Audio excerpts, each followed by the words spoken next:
আগামী নির্বাচন নিয়ে নানামুখী ষড়যন্ত্র শুরু হয়েছে। পত্রিকায় দেখলাম আমাদের নিরাপত্তা বিষয়ক উপদেষ্টা ভারতে গিয়েছেন। আমরা দাবি করতে চাই সরকারের কাছে, সেখানে কি আলোচনা হচ্ছে, বৈঠকে কি আলোচনা হচ্ছে, গোপনে কোনো আলোচনা হচ্ছে কিনা, এই জাতির কাছে তাকে সে সংবাদ সম্মেলন করে পরিষ্কার করতে হবে। এই সরকার যদি ভারতীয় অন্যায় আবদার এবং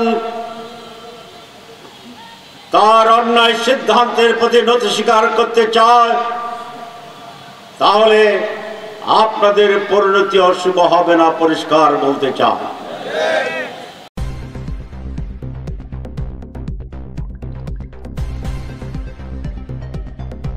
News Vision Digital Multimedia.